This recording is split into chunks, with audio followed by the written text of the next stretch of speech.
Для советского народа это была Великая Отечественная война. Он вел ее во имя свободы и независимости своей социалистической родины, во имя избавления Европы, да и всего мира от фашистского порабощения. 20 миллионов жизней советских людей унесла эта война. Наш народ не забудет ее никогда. Леонид Ильич Брежнев.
Hello, I'm Burt Lancaster. I'm standing in Red Square, the heart of Russia, the center of Moscow, the capital of the Soviet Union. Here is St. Basil's Cathedral, the Spassky Bell Tower, the Kremlin Wall, and here behind me, where you see those lines of people, the tomb of Lenin, founder of the Soviet Communist Party and of the Soviet state, which in 1977 celebrated its 60th anniversary. On a pleasant summer morning in 1941, nothing seemed more peaceful than Red Square and Moscow itself. It was June 22nd, a Sunday. People were strolling along the broad streets, shopping in the big department stores, going to the country for the day. They did not know that Hitler's legions, 5 million strong, had crashed over a frontier 1,800 miles long at 4 a.m. that very morning. Nor did they know, not yet, not until a government broadcast at noon, that the Soviet Union was at war. The unknown war, a war that broke Hitler's back and ended his dream of the new order, a war of Stalingrad, or the Battle of Moscow, the siege of Leningrad, the fall of Berlin, a war of the largest land battles ever fought, of the world's greatest tank battle, a war of heroism and sacrifice, such as the world has never seen. It was a war that cost Russia 20 million lives, possibly more. To us in the West, even today, this conflict of the Eastern Front remains the unknown war. Our series begins with the first day of that war, June 22nd, 1941.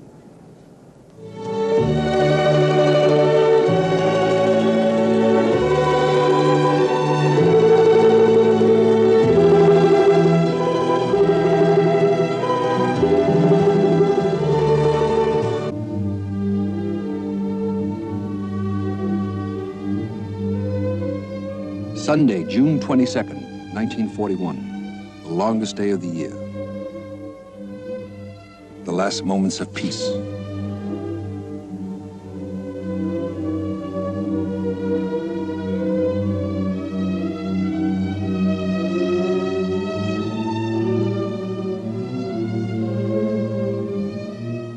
Sprawling from Europe into farthest Asia, Russia was a giant asleep. As Winston Churchill put it, to the rest of the world, she was a riddle wrapped in a mystery. Like the United States, she was at peace.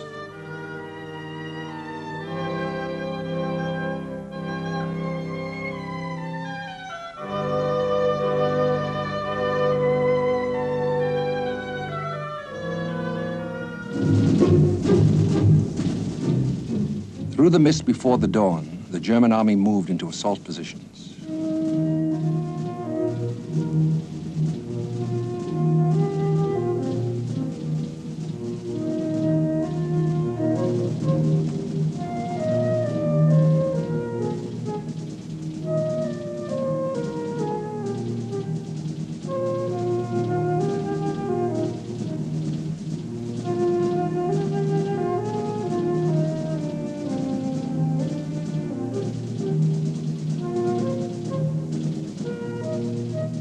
H hour was 4 a.m. The front was 1,800 miles long. The German planning had been meticulous.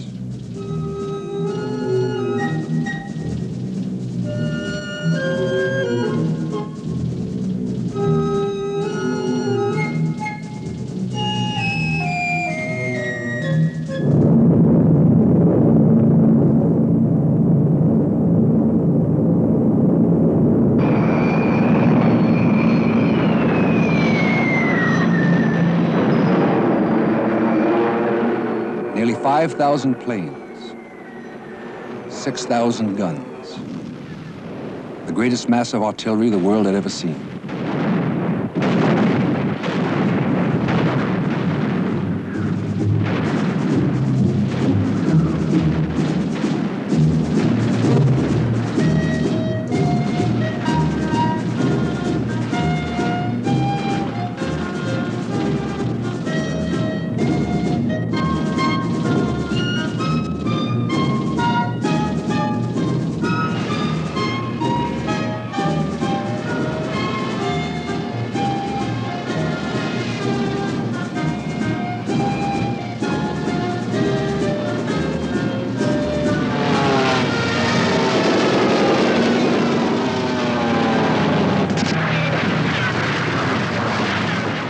Russian airfields, railroad crossings, road junctions, and everything that moved on them was hit hard.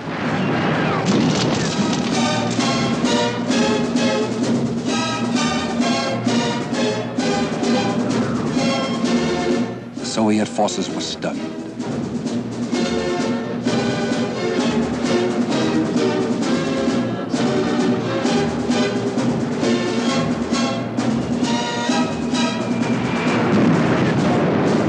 Hitler had said to his generals, "You have only to kick in the door and the whole rotten structure will come crashing down."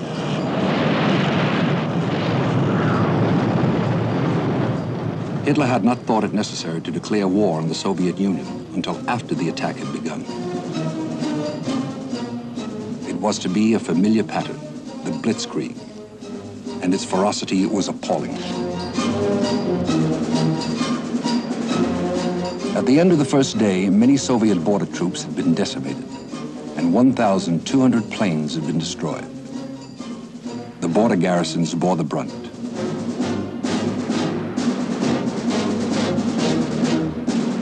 In the first minutes of the Nazi attack, the fortress of Brest on the border was enveloped.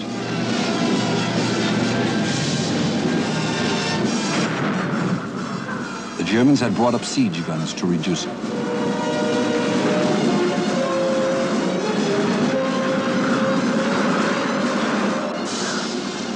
The fortress sent out a message. "This is Fortress Brest. We are fighting."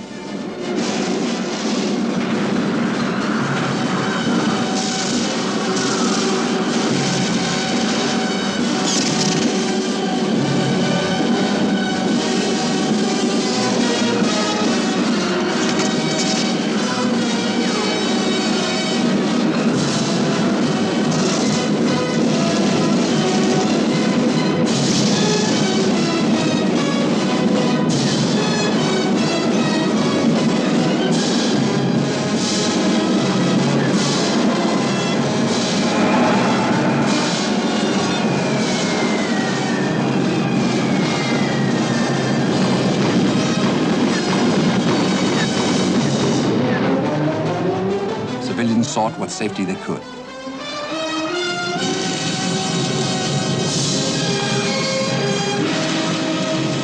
From Moscow, the message came that the Russian people had been invaded by Germany. "Our cause is just," it said. "Victory will be ours." That night, Winston Churchill announced that Britain would come to the aid of the Soviet Union.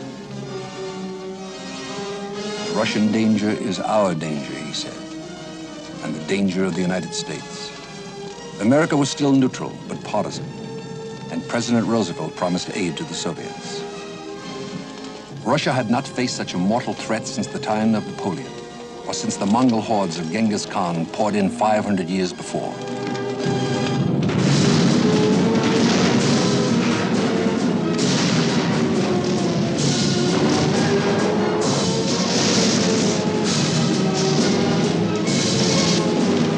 Under the assault, many wondered how it all happened.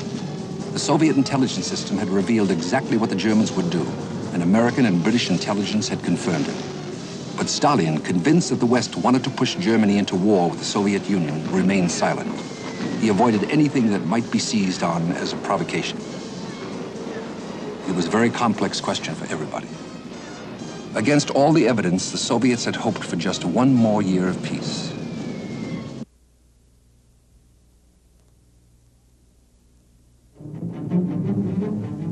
In the years before the war, in less than a generation, Russia had created an independent economy. The Soviets had collectivized their agriculture and then initiated a crash program of industrialization.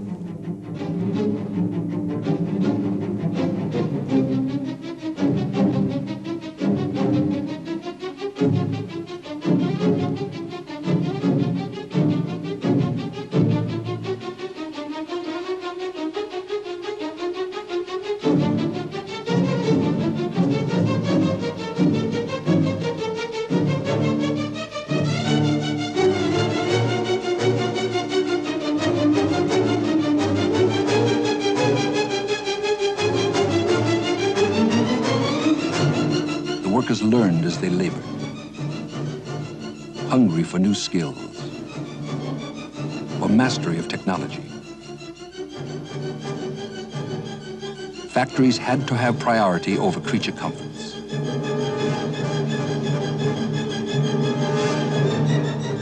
Hydroelectric power, energy for new plants for cars, trucks, tractors. Through the 1930s, the quality of life in the Soviet Union was improving. There were more goods in the stores.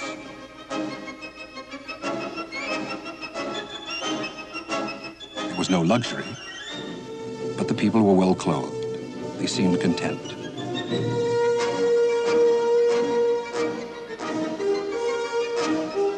In Spain, the Civil War broke out. The first fight against fascism. Hitler and Mussolini backed Franco.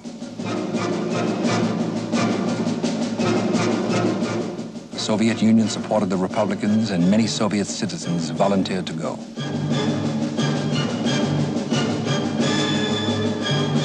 Also on the Republican side were American volunteers of the Abraham Lincoln Brigade. Ernest Hemingway was there. So was Paul Robeson. Soviet pilots fought Hitler's aces in the air over Madrid.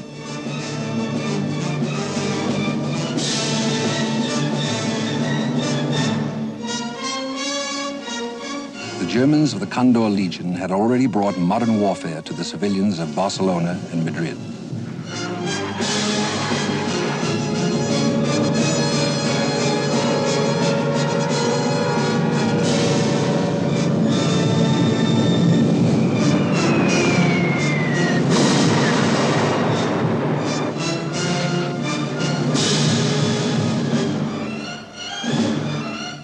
Bombs had obliterated the town of Guernica, creating a symbol of the horror of war.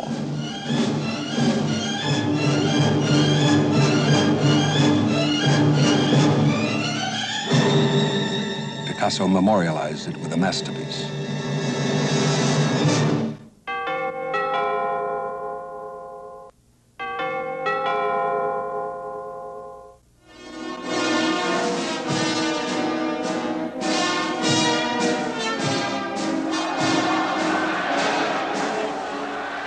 Hitler proclaimed that his Third Reich would last for 1,000 years. In Nuremberg, Munich, Berlin, he declared Germany's right to Lebensraum. And the living space he lusted after lay to the east.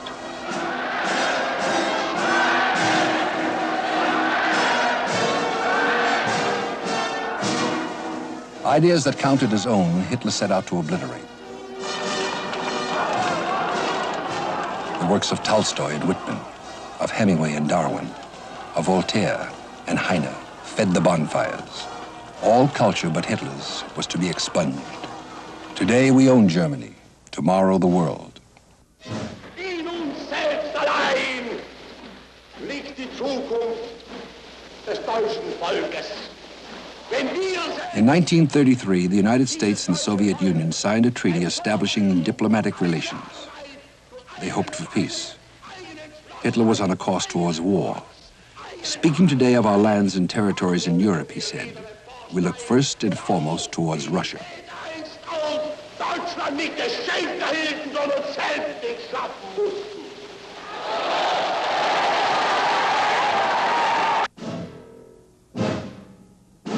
Hitler had the full backing of Germany's military-industrial complex.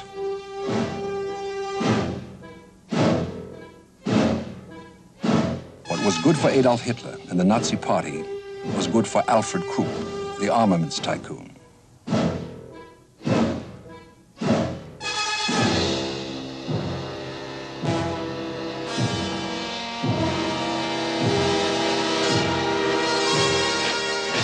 Confidently, Hitler reoccupied the Rhineland, took back the Saar Basin, and absorbed Austria. He seemed unstoppable.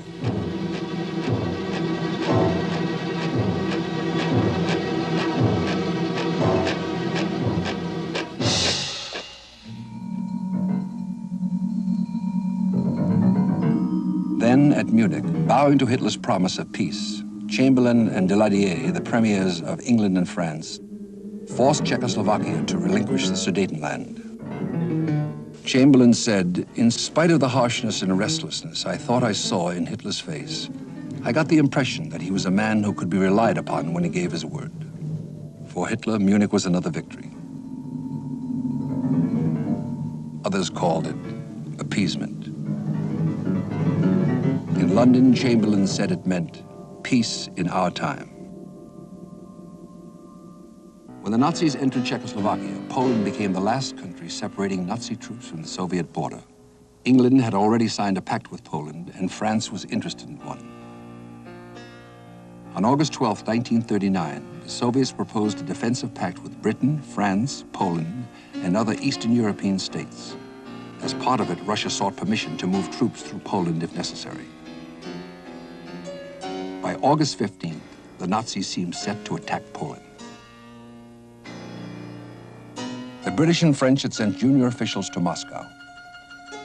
They requested a postponement of talks until August 21st.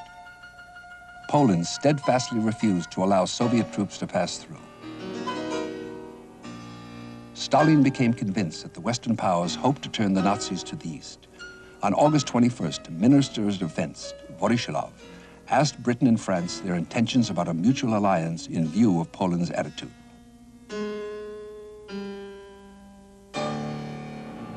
There was no reply. The Soviets believed they had no choices left. 2 days later, Hitler's foreign minister, Joachim von Ribbentrop, arrived in Moscow.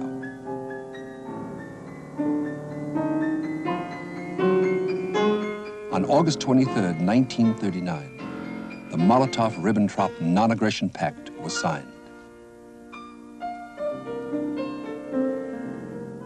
It was an event that stunned the world. For the Russians, it was a way to buy time.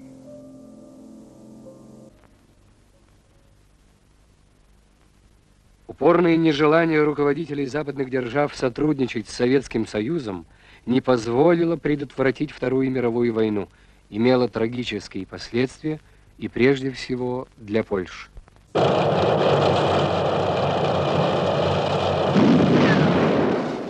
Poland was now at war. On September 1st, 1939, Hitler invaded Poland.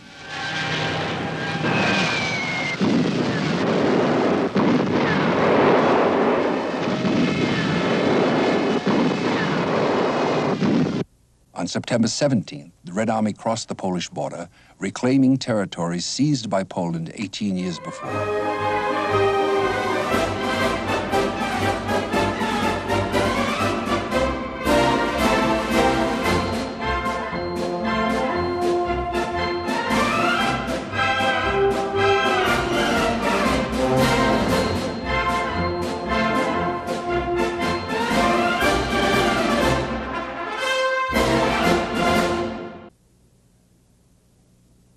pact had only delayed the inevitable.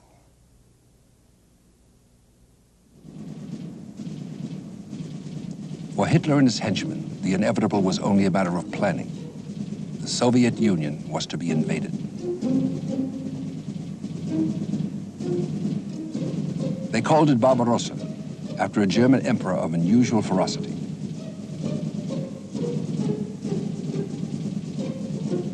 There would be a three-pronged drive into the heart of the Soviet Union.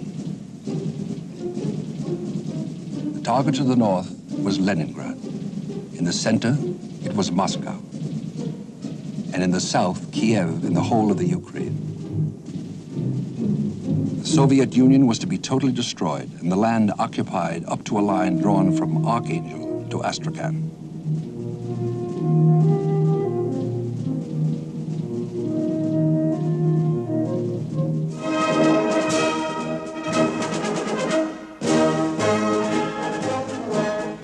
May 1st, 1941, traditional Soviet holiday, the day of the big parade, the show of strength and solidarity. But this year, there was also some concern, some uneasiness. Atop Lenin's tomb in Red Square, Marshal Timoshenko warned the people of an extremely complicated international situation.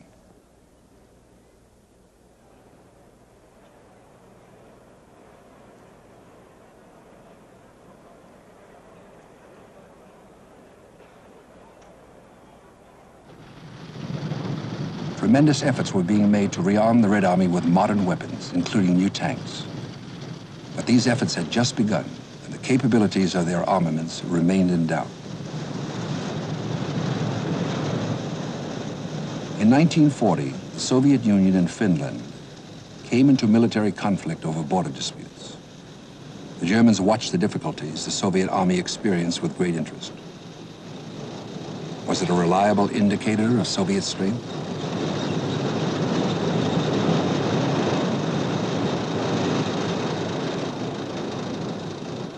Could the Soviet army withstand a Nazi blitzkrieg? The foreign observers at the May Day parade saw the latest Soviet weapons and pondered the Russians' chances. Stalin watched and continued to hope for at least one more year of preparation. On June 21st, 1941, Molotov asked the German ambassador in Moscow to explain the rumors of war. Unaware of Hitler's plans, the ambassador reassured Molotov that the German intention was peace.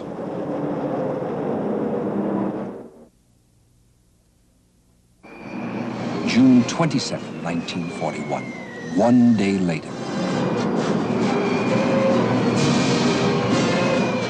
The attack had begun at 4 a.m.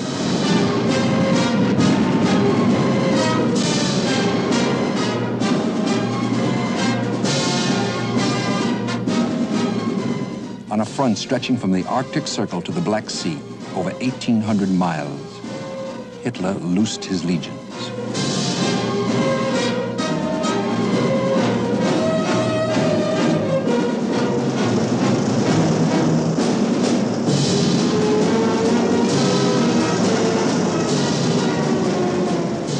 At dawn in the Kremlin, the German ambassador Schulenburg read to Molotov Hitler's declaration of war. Molotov was stunned.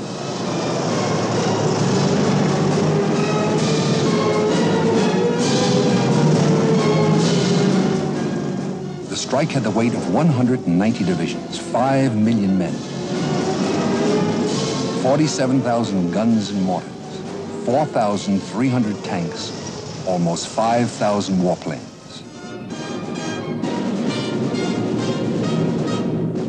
The full murderous might of a highly advanced industrial nation, the blitzkrieg, the lightning strike.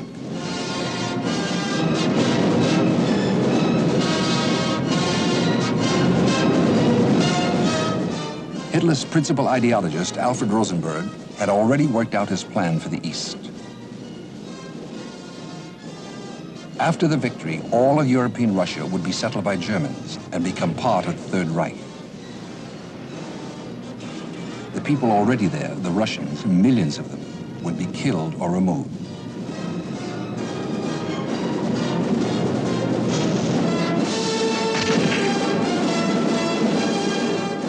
first to be killed would be the Communist Party members.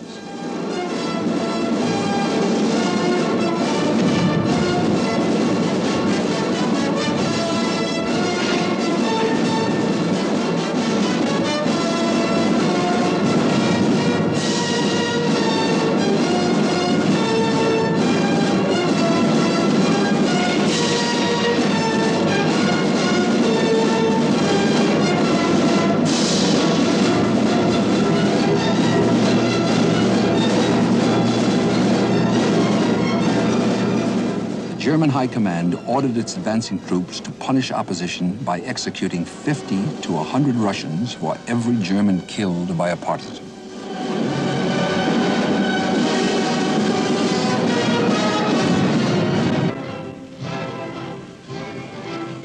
Hitler often watched the latest newsreels from the front. They delighted him.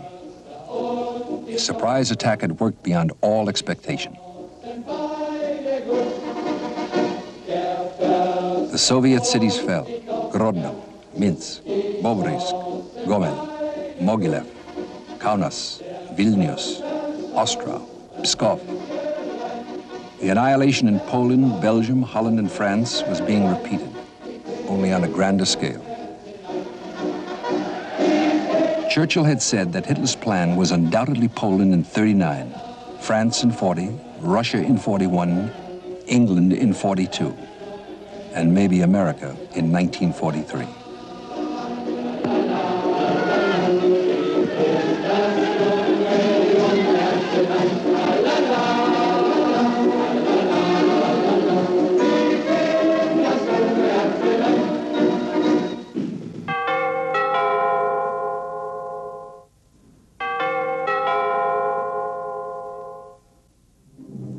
In the opening phases of Operation Barbarossa, tens of thousands of Soviet troops died or were made prisoner.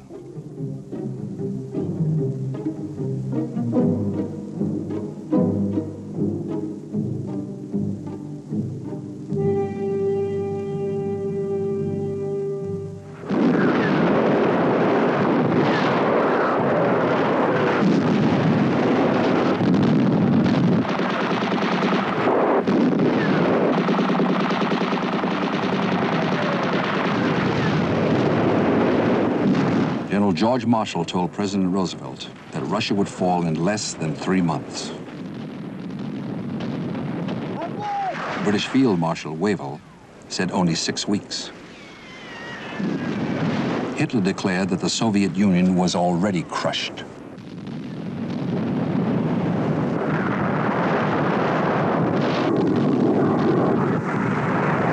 Hitler's boast was premature. Gradually, the terrible toll of Soviet troops and materiel slackened.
The German commanders became impressed by Soviet resistance.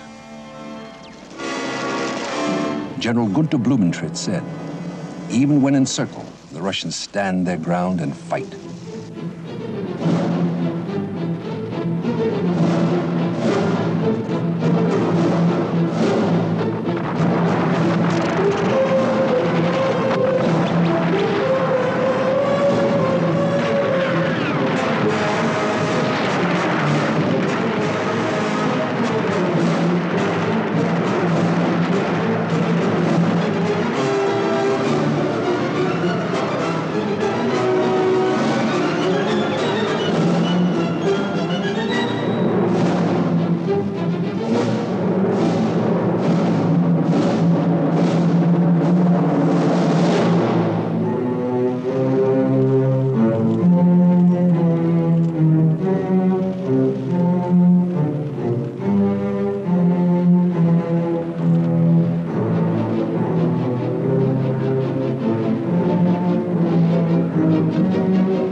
small garrison of the Brest Fortress was still holding out after a month of siege. This is the fortress, the message came. And we are still fighting.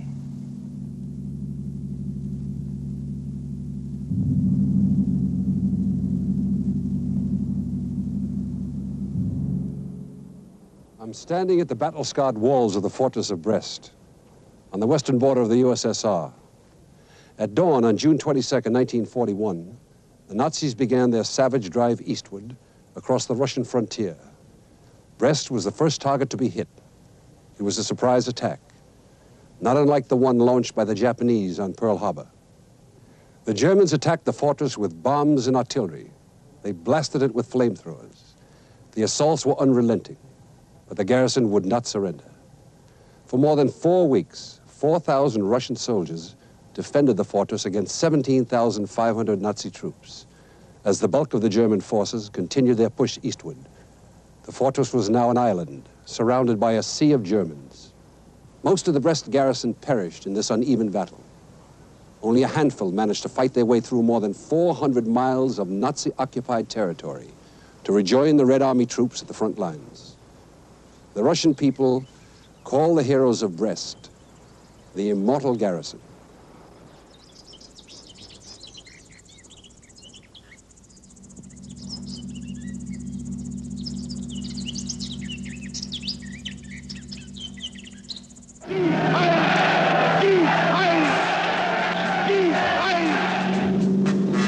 Hitler himself announced the fall of the citadel. He took his ally Mussolini on a sightseeing tour of the German army's achievements on the Eastern Front. The highlight was Brest.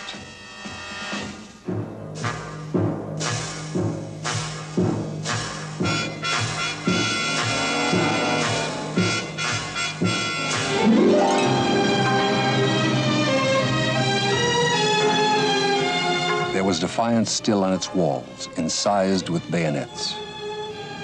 I am dying, but I will not surrender. Farewell, my country.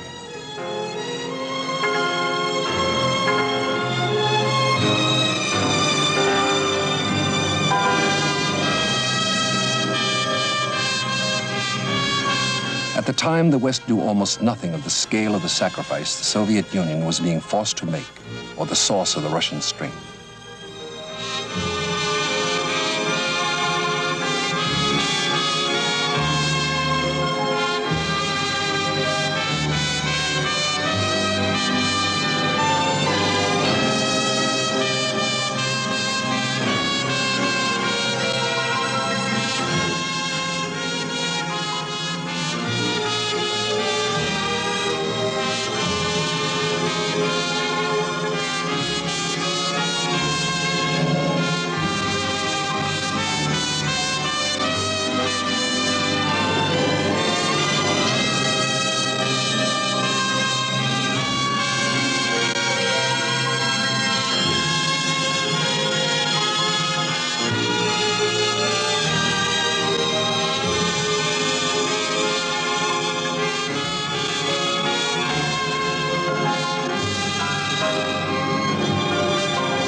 On July 3rd, 1941, Joseph Stalin addressed the nation by radio. The German army was driving for Leningrad, Moscow, and Kiev. Stalin's message spoke of life or death for the Soviet Union. Товарищи, граждане,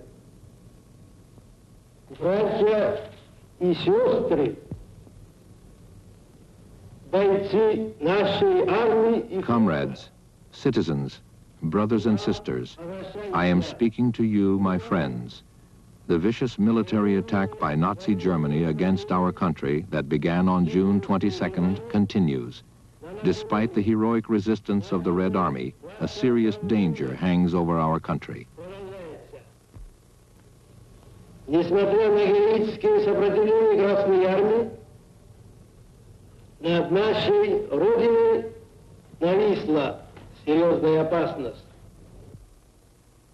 Stalin called on the nation to halt the aggressor, to keep the Germans from penetrating far into Russia, and to launch a broad partisan war. The entire nation was to become one vast military camp.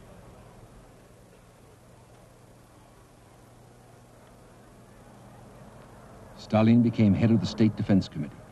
Soon he would be commander-in-chief.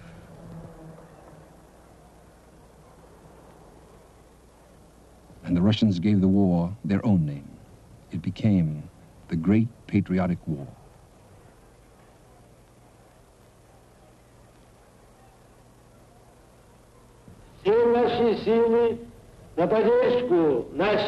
All our efforts to support our heroic Red Army, our glorious Red Navy, and all the efforts of the nation to smash the enemy. Onward to victory.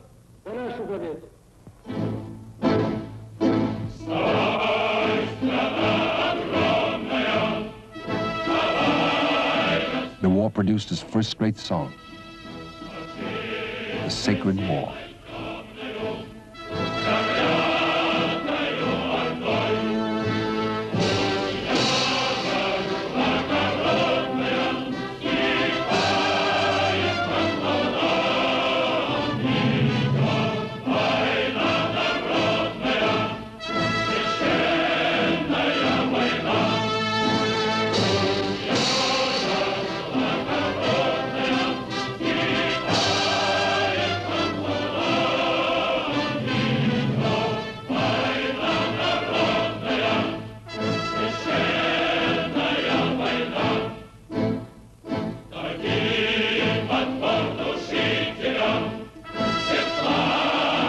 Aided by civilian volunteers who built tank traps in defensive positions, and by partisans who fought behind the lines, the Red Army gradually slowed the German advance.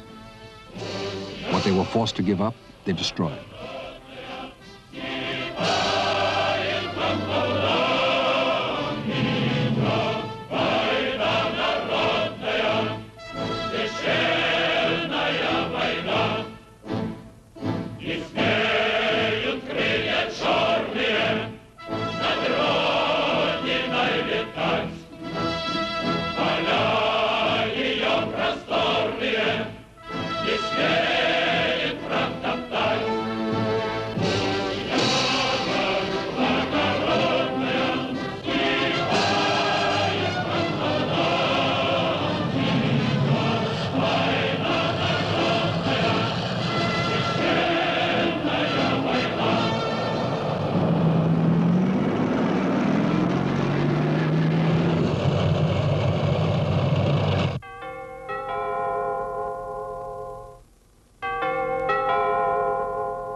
The Red Air Force made it difficult for the Luftwaffe to gain absolute control in the air.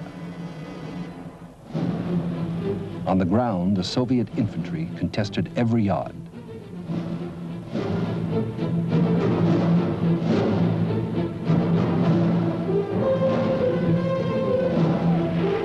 And the Russian artillery proved very formidable.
In August, Marshal Zhukov even won a victory, driving the Nazis back at Yelnya. It was the first German retreat of the Second World War.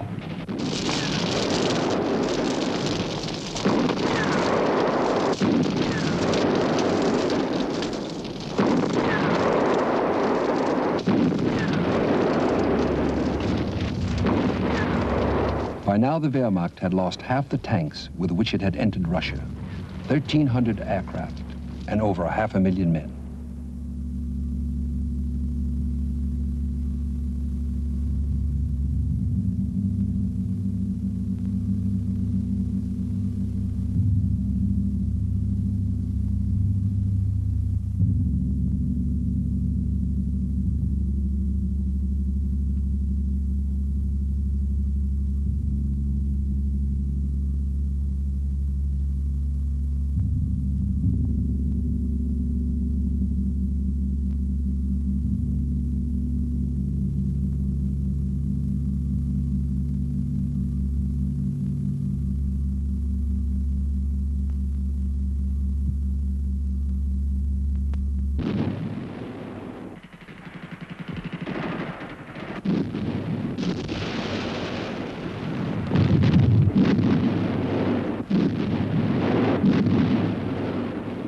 The Russian counterattacks was something the Wehrmacht had not encountered before.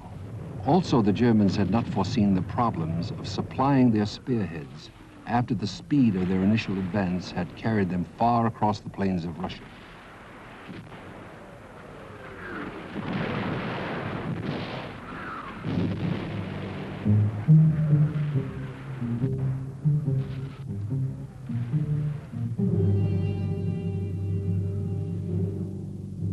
Familiar scenes began to be reversed. A captured German command post.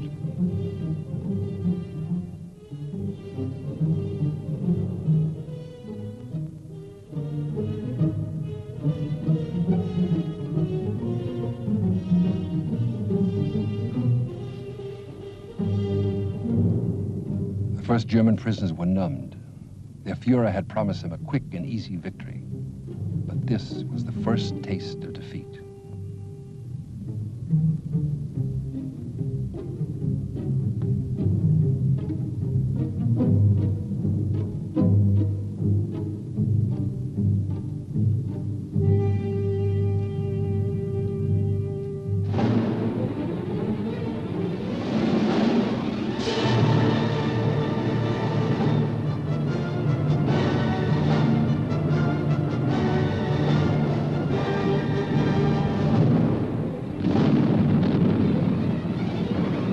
Steadily, the fighting grew more intense. Gradually, the Red Army reorganized its communication with the Stavka, the Soviet High Command, bringing heavier and heavier force to bear.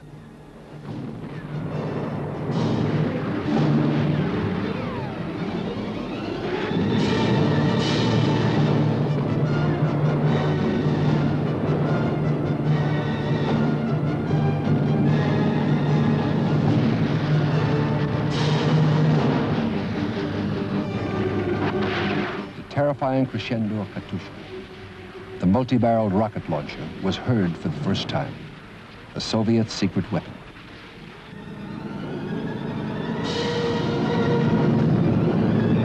In the air, the struggle was as intense.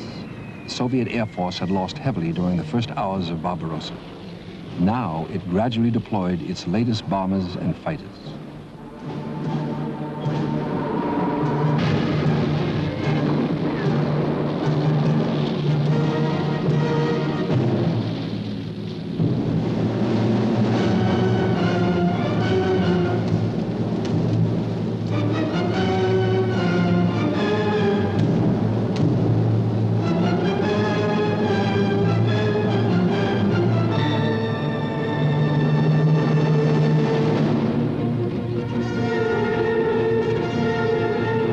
The Soviet army was still on the defensive, but whenever possible, it took offensive action.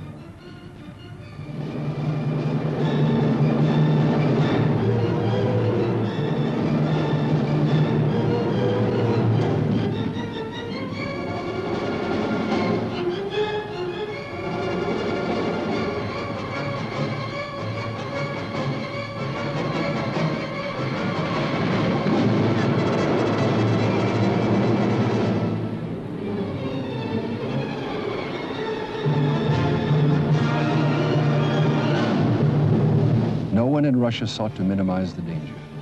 The great cities of Leningrad and Kiev were in peril, and day by day, the menace pressed closer to Moscow itself. Hitler confidently announced, "Soldiers, Moscow is ahead of you. You have marched through the streets of the finest cities of Europe. Only Moscow remains. Make her bow. Show her the strength of your weapons. Walk through her squares. Moscow will be the end of the war."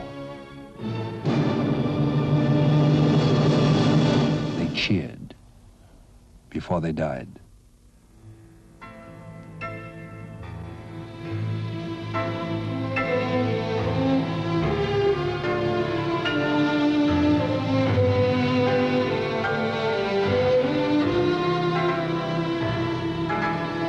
In these days of extreme crisis, party members prided themselves on being the first to fight and the first to die.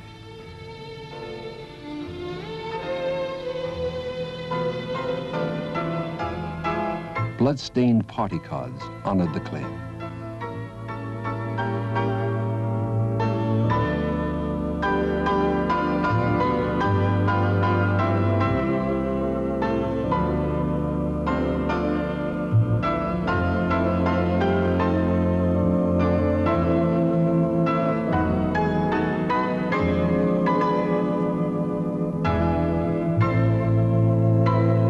Could be called the pioneers of victory, these soldiers of 1941. In the 1,418 days of war, millions would fight and millions would die. They were to be the unknown soldiers of the unknown war.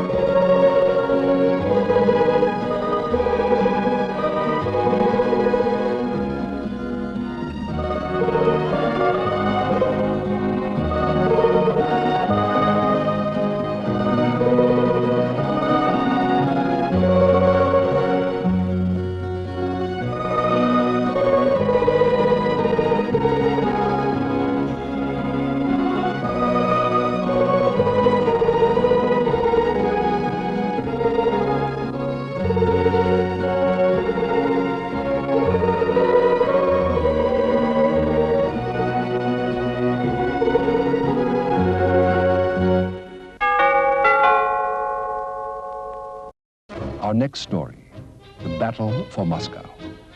In the fall of 1941, the unbeaten Nazi legions came within sight of the spires of the Kremlin. In an epic battle, the Red Army pushed them back and destroyed the myth of the German invincibility. It was a turning point in the unknown war.